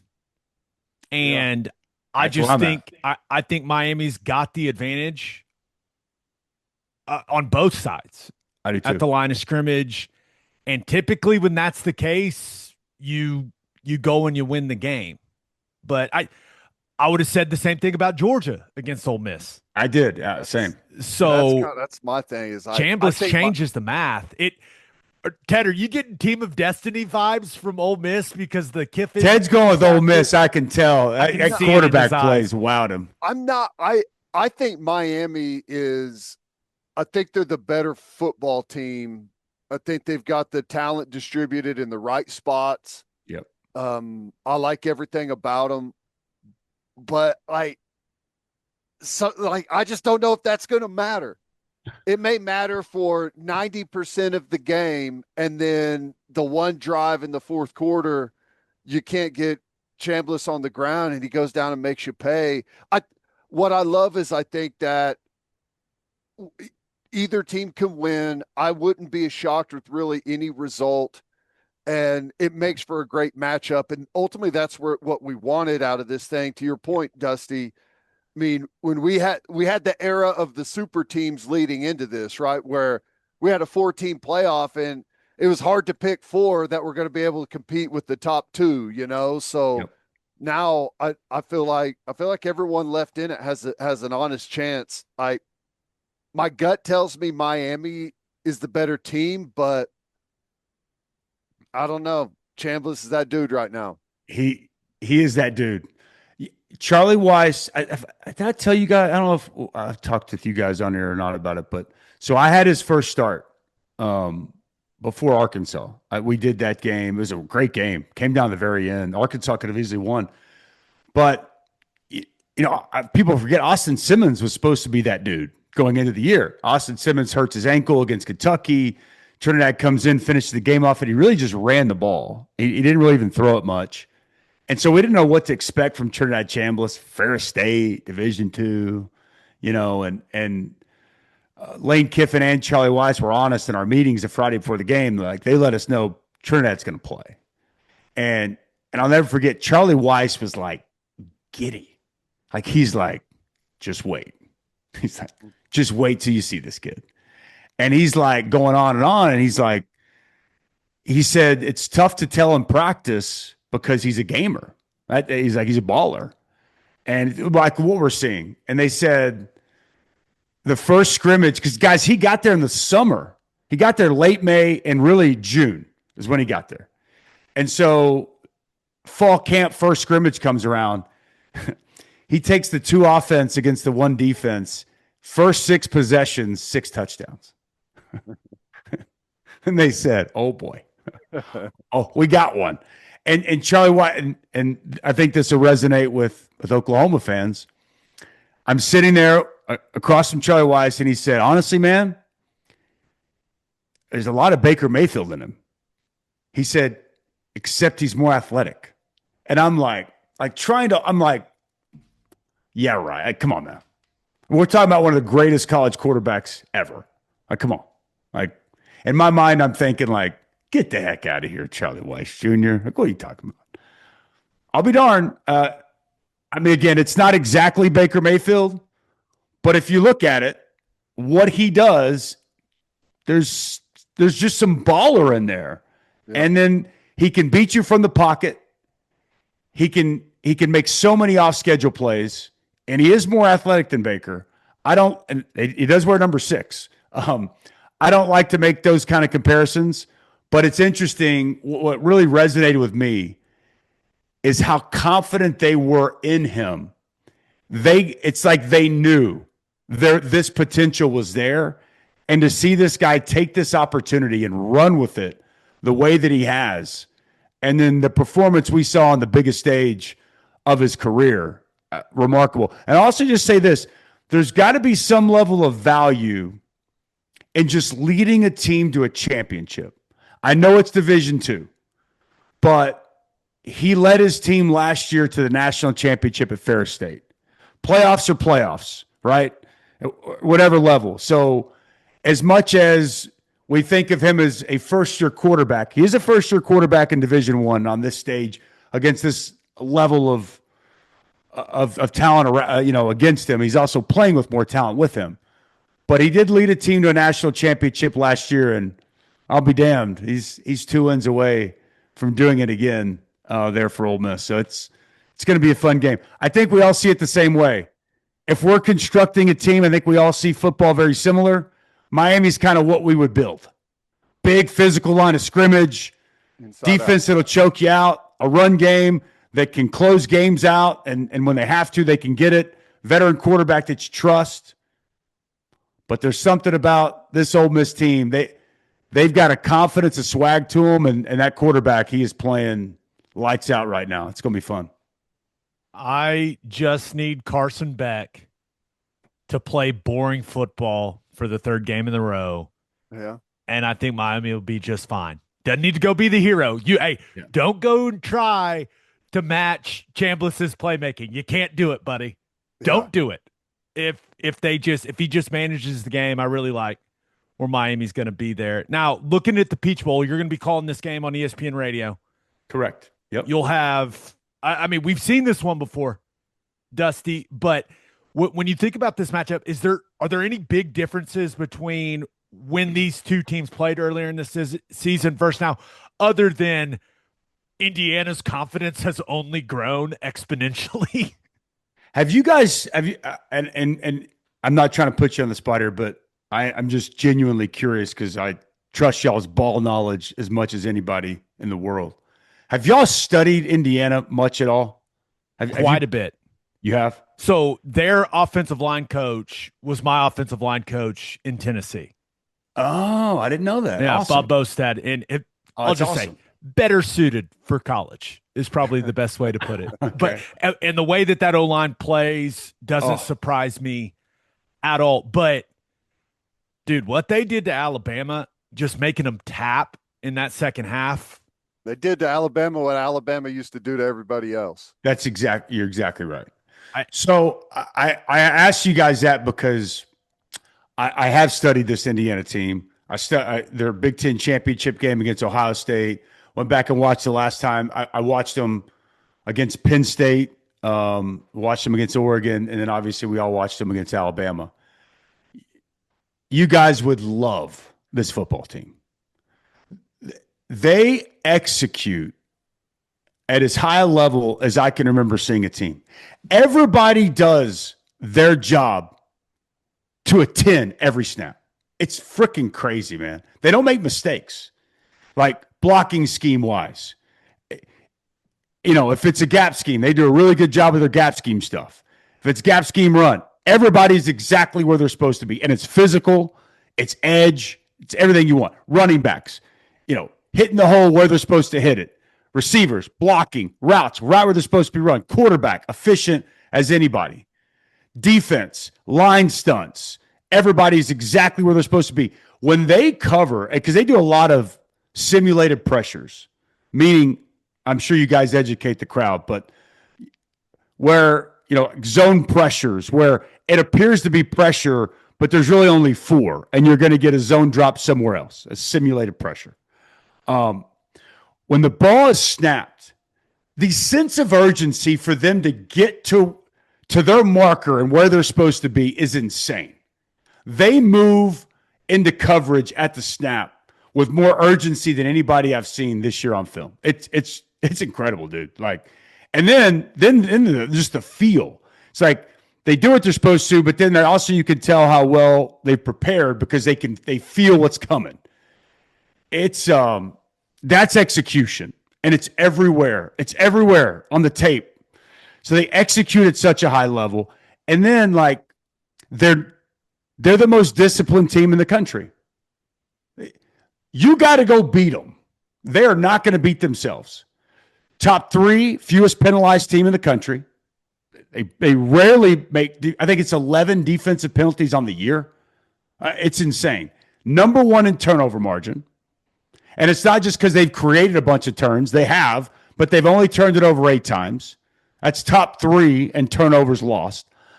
They do everything well. They're an awesome football team to watch. What Curt Cignetti has done there is unlike anything these eyes have seen since I've been studying or watching college football. To me, they are the team to beat, period. I'm not saying they may lose this game to Oregon. Football's funny. All that stuff I said may be out the window, and they may go screw it up and turn over 5 times and blow all kinds of assignments. I don't know. But to this point, what they have put on film is so impressive. And I'm going to tell you what now. They embarrassed Alabama on the biggest stage on Thursday. I said on the podcast, similar uniforms, if you just kind of stopped in and they didn't have the logo on the helmets, you didn't know who was who, you would say that Alabama's killing this poor Indiana team right now with how it looked. It's crazy. They don't have a weakness. And what I love is he's been able to do it. And it's not a lot of times you see a team that's come from, the back of the pack. There's some gimmick or there's something that they do that is a little bit different than everyone else. And it takes people a while to catch up with it. That ain't the case. They just run right over the top of you. It's exactly right. There's nothing, this isn't gimmicky. Which makes it all the more shocking, This is fundamental discipline, executing at the highest level, and guys playing with a chip and playing on edge and playing hard. That's what this is. That is my observation. If someone asked me, hey, what makes Indiana so good? I think my answer would be they play harder than anyone else. And they execute higher than anyone else. It's one thing to play hard if you're screwing up. But when you're playing hard and doing everything right, it's execution and effort. Put it on a T-shirt for Indiana fans. That's their program right now. And development too, guys. Fernando Mendoza was good at Cal last year. He has developed into an outstanding quarterback now. A lot. It's a bunch of these pieces were brought from James Madison. But even, Daly, who got hurt, it sucks, after the Big Ten championship. That guy was at Kent State. Their ability, Curt Cignetti's ability to identify players and then develop them. And we used to call it, Ted, I know you've heard me say this a million times, but squeezing the orange, getting every last drop. They get every last drop, boys. Whatever those guys have to give from a talent perspective, from an effort perspective, they get it all, baby. They're squeezing that orange as well as anybody out there right now. What I love about them is, and this is nothing new. I don't know how long this phrase goes back, but it's a long time. A team mirrors their head coach. Oh yeah. And you just watch him and the confident. He's confident, but and you may even say cocky, but it's for the right reasons. It's about like discipline and execution, and they are wired together right now, and it's fun to watch, man. They are. Did you catch the comment that he made? Someone asked him about the mystique of Alabama. Did y'all hear that? I didn't hear that. He said, my players don't see, he said, I don't know about mystique. My players see what's on film. He was like Basically saying we ain't scared of them at all. He goes, you know more about the Bama mystique than they do. All they know is what they see on tape. And I was like, my gosh. I love it. He ain't lying.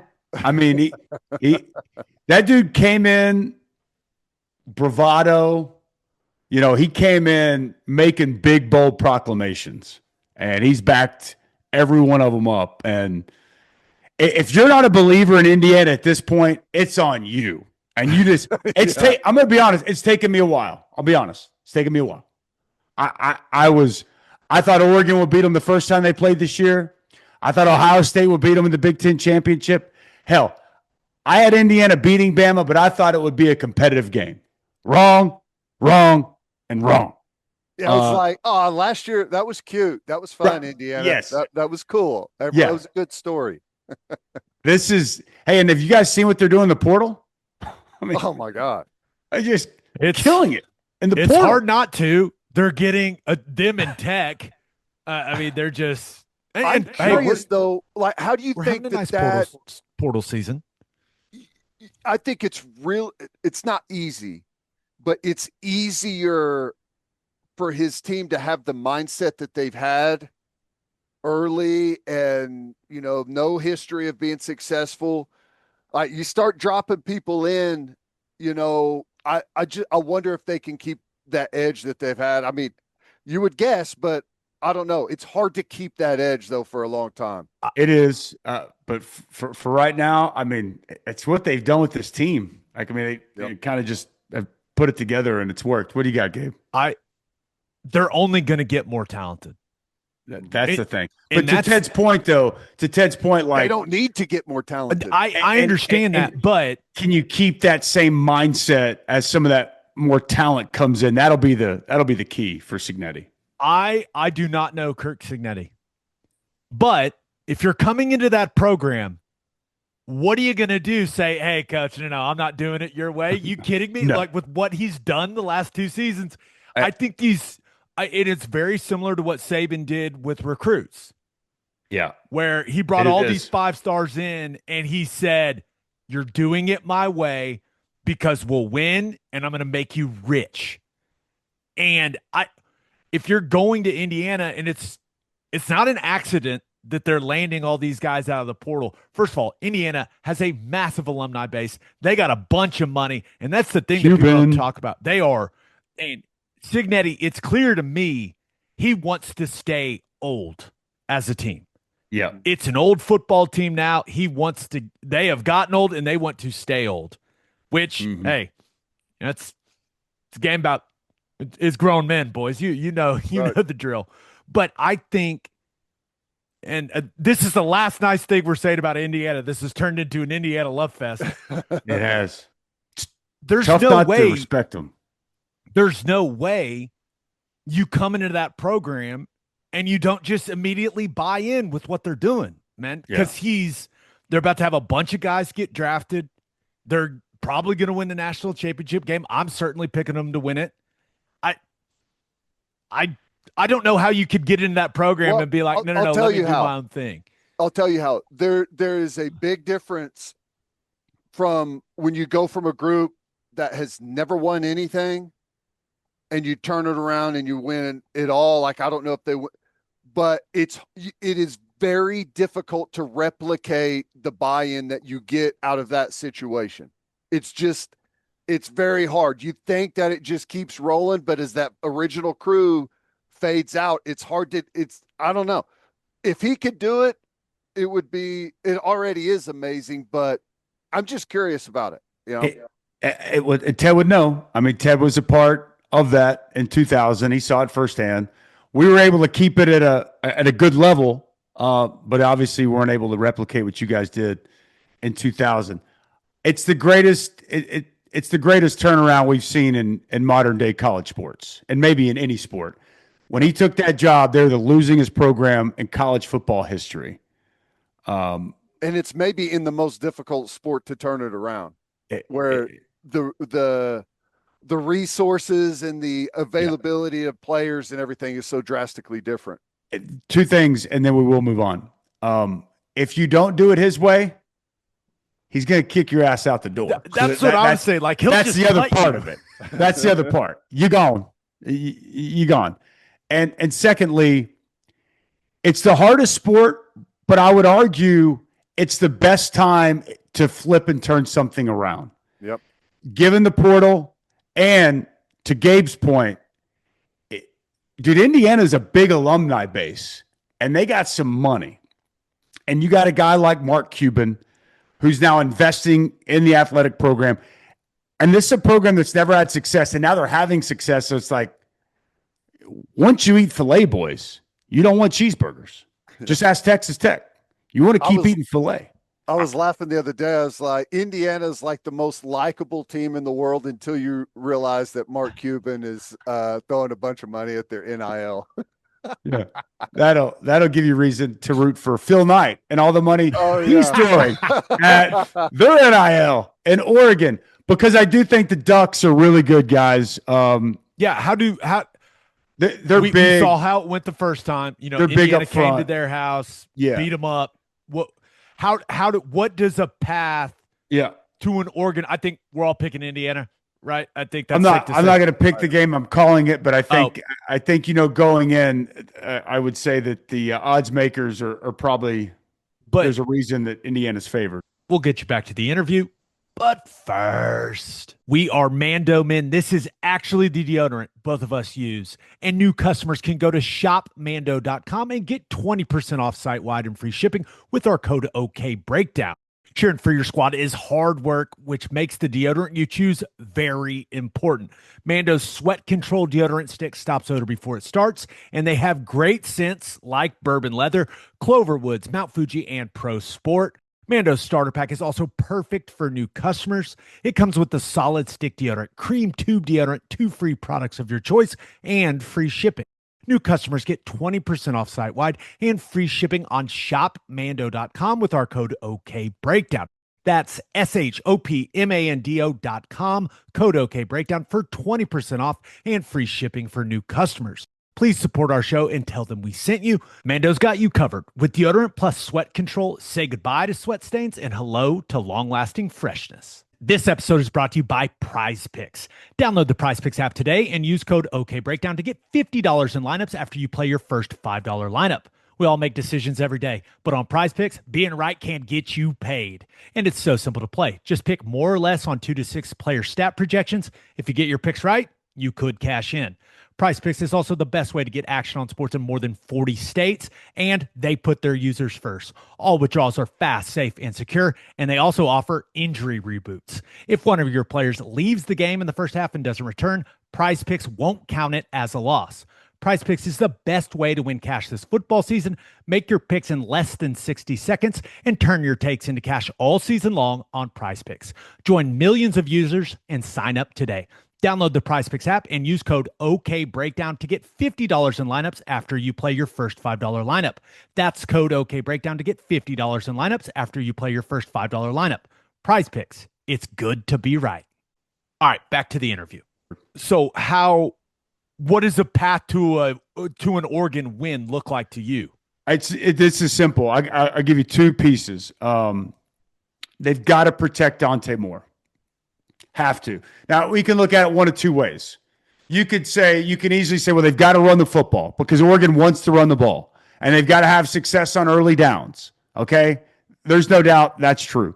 But they have to protect Dante Moore.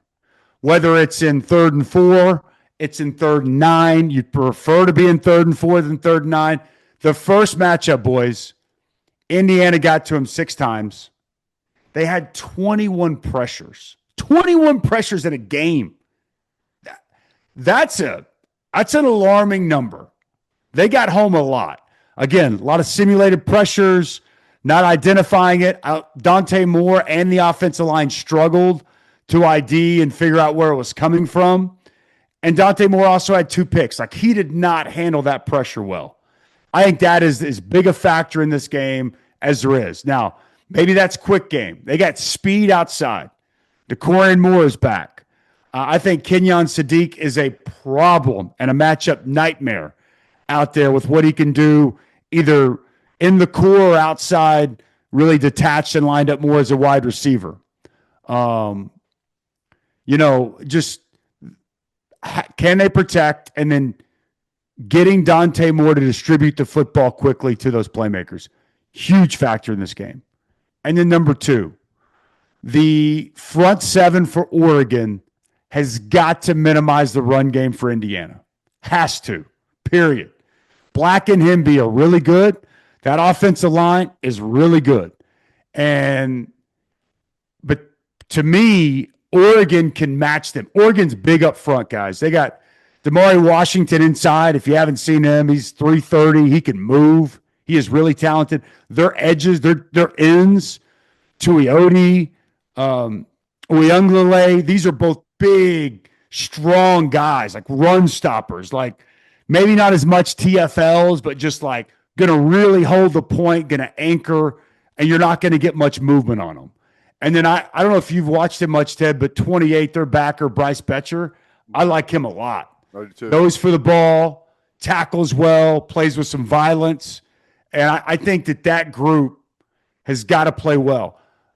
There's no doubt that they got 3 really good receivers and Cooper Surratt and Charlie B from Nashville, Tennessee. Those guys are good. And Mendoza's the Heisman for a reason. But when I look at their offense, the balance of the offense is what stands out to me. You got to take one thing away.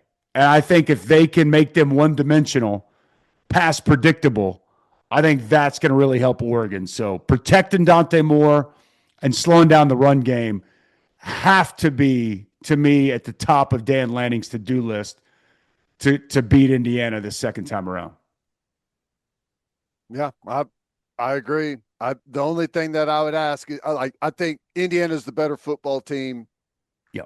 We covered all the reasons why. Who's got the best player? Who's the best player on the field in this game? Best player on the field in this game, Fernando Mendoza. He's really good, man. Yep. He's got size. He's got poise. I call it gotta have it throws. Third and 10, we gotta have it. That dude delivers. He has delivered all year. Gotta have it situations. I want Fernando Mendoza with the football. He's I thought Herbstreit, I love what he said. He said he's when he runs, he's like a baby giraffe. Because when you watch him, I thought it was spot on. It's a little unorthodox. It don't look great, but it's effective. Like the guy, they roll pocket quite a bit. They'll move him, they'll sprint him out. They'll play action, and it's kind of a little half roll. I think his mobility is undervalued, underestimated. And every now and again, like there was one in the Big Ten championship where it's like 3rd and 3, they go Q ISO. You know, like they'll trust his legs in key moments, big situations. And I think that's something that could play a role in this game. But I'm just trying to think. The Finney, the freshman corner from Oregon, is really good. Like he actually had a pick 6 on Mendoza the first time, the freshman. And he had 2 picks in that game against Tech, which I don't know what Baron Morton, I felt for him. He was emotional after the game. But that was rough. I would say Finney, not going to surprise me in a couple of years if he's like a top 10 projected corner. But right now in this game, Heisman Trophy winner, probably top quarterback taking the draft. He's the best player in this game to me. It's possible if Dante Moore comes back, which we'll see. If they're telling you you're going to be a top 5 pick, it's top 10 though, right? Like we were talking about this on my radio show today. To me, if you're a top 10 pick, you got to go, right? Right. That it feels like that should be the case. Now, let's say Phil Knight says, no, I'm going to make it worth it to you. I think it's possible we're watching this game has the next 2 number 1 overall picks in it. Ooh, that's interesting. Because I think from a pure passing standpoint, he can. You watch more and you're just like, oh my god, he's incredible. Yeah. Ball jumps out of his hand. I mean, he can be so accurate. Ball placement's stupid. He made a throw against Iowa. I think it might be the best throw I saw all season. He's incredibly third down in the rain and the cold. Put the ball through a keyhole. I mean, it was just like, wow. Like, I mean, even on the replay, you're like, he make that throw? Like, what? It'll be interesting. I don't even want to go here. Not the time of the platform, and Lord knows we got plenty of time to discuss this. But if you think Arch Manning isn't going to be the projected top quarterback next year, I think you'd be fooling yourself. So I said yesterday on my radio show, I don't know how we got on it, but I was like, I think Arch Manning's going to be the best quarterback in the country next year by a wide margin. So that's where he looked really good down the stretch to me. And I don't, it's not really the time to debate next season now, but I would just let's talk about the 2027 NFL draft, guys. Here we go. Let's mock it out. I do think that draft, you start looking at what with Darian Mensah. Mensah's got a great arm. I mean, that 27 draft at the quarterback. Julian Sayin will be draft eligible. Going to be loaded. Chambliss. Mateer, when he bounces back and has a Heisman caliber season, baby. Come on, positivity, boys. No, well, hey, you know what I love about that, actually, so we can spin it to Oklahoma, is I actually think John Mateer came in this year with so much hype. I mean, the hype was through the roof. By after the Michigan game and really the Auburn game, I mean, he was the odds-on favorite to win the Heisman. Mm-hmm. I think next year the expectation will be much lower. I think it'll be a hurdle that I anticipate he's able to clear pretty easily. So it'll also be nice. It'll be nice to be able to get into a formation with an inline tight end. That'll be nice. Yeah, that can change things a little bit offensively for you, Double D. Did I see they added Hayden from Florida? Old Hayden Hansen. Bro, he's basically an offensive tackle. All 6'8", 270 of him, buddy. This dude, I've done Florida games. Oh, baby. I like Hayden Hansen. Have you not been staying on top of the portal stuff? I don't believe you. I know you've been checking in. Come on, man. I mean, what? Is there a beers You're not coming? Busy. You're is not there a busy beers right coming now.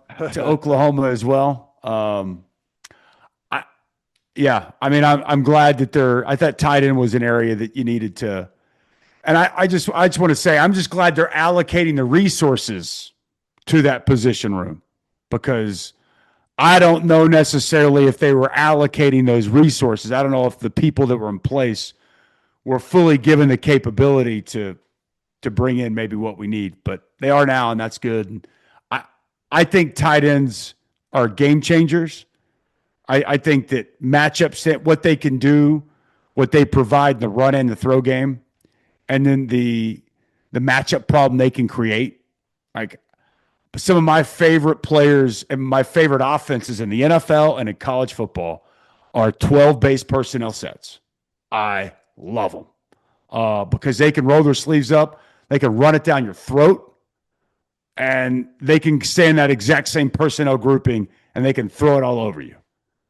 And it's hard to deal with. It's hard to defend. So, by the way, excited for Michael Hawkins. I hope it goes well for him with Rich Rod at West Virginia. I'll be rooting for him. I thought that what he did in his 2 years here, I tip my cap to, man. I thought he was a great soldier, a great Sooner, and I will be rooting for Michael Hawkins as much as anybody next year. I think that system fits his skill set really, really well. We've seen Rich Rodriguez have a lot of success on offense with guys that play and move like Mike Hawkins. So I'm with you. I'm excited for him. I think a lot of OU fans will be rooting for him. It's like West Virginia, the Big 12. It feels like a different country. It's like one of those, we can cheer for that. That's fine. The portal, you guys have a way better feel for the fan base than me. Is this like, I know of early on, a lot of people hated it. Is it more accepted? Is it more celebrated now? What's your vibe check on the portal? The fan base has shifted from this is kind of to why aren't we getting all the best players out of the portal? Right. Like that's Monday was Ted probably the best portal day in OU football history. I think that's safe to say. Well, you just look at like Hayden Hansen from Florida, right? The corner from Oregon. The level of player that you're getting is on a totally different level this year than it's been.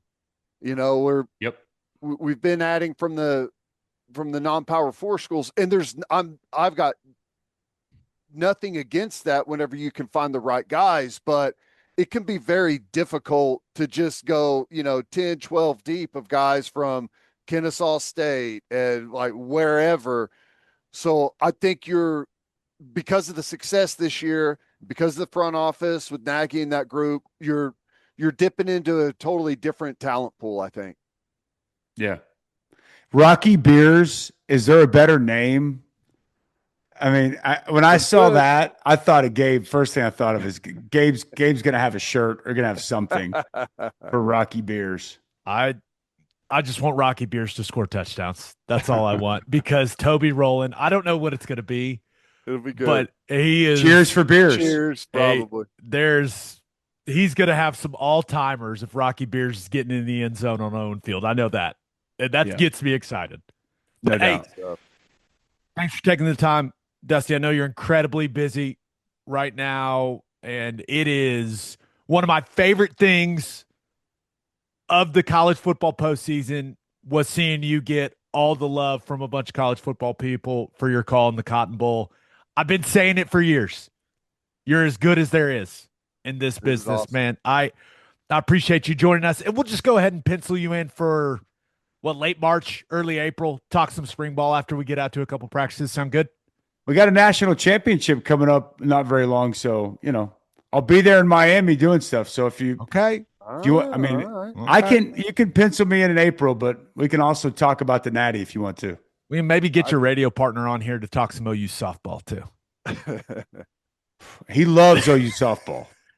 Loves it, especially the venue where the World Series is played. Should get him to talk about that. Oh, you're the man, Dusty. Thanks. See you, boys. I got Indiana over Oregon and Miami over Ole Miss, and I hate it. Chambliss terrifies me. You know what I love about this? No matter what, we have 3 teams that have never won a national championship and 1 team that hasn't won it since 2001. So it's going to be fresh. I'm taking Indiana, and I can't get off the Chambliss bandwagon just yet. I'm taking Ole Miss. Well, also, they're both going to be good games, though. No matter who wins, we will have a first-time national championship head coach. There you go. A lot to be excited about. It's so weird because the portal has overtaken OU football like in our lives. Like we're in it. We're all in there. And then like, oh yeah, let's pop out here in a couple of days. We got a couple semifinals to watch. It's how everyone is right now. It's the same thing that happens in the basketball tournament. After everyone's brackets destroyed, they're on to something else, man. Oh yeah, I forgot the national championships tonight. Can you imagine being these head coaches that are still in it and doing all the portal stuff. Oh, my my gosh. It's got to be. I'm so glad the kids are getting paid. They deserve it. It's great. This system is just. It's chaos, dude. It's Ready, nuts. fire, aim. Here we go. It's nuts. I don't know if it's changing anytime soon. I know this. As guys that do a podcast, it's great. The content machine is always rolling. No doubt. All right. Birthday shout outs. Welcome to the world, Hattie Joe Cochran. And happy second birthday to Lila Riley. It's my niece. I love you, Lila. Oh, Happy no. birthday, sweetie. And happy 10th birthday to Julian Plost. Nice. On that note, episode 595 in the books. 600 right around the corner, Ted. How about Like that? it. Been doing this for a while, dude. I know it. We'll have a new episode that'll drop on Sunday. Hopefully, we'll have a lot more great portal news to talk about. Just a reminder, please subscribe to the podcast wherever you listen to podcasts, and please subscribe to our YouTube channel. Hope you all have a great rest of your week. Have an awesome weekend. And until next time, we appreciate y'all for listening to what you always do, Oklahoma. Take care of each other.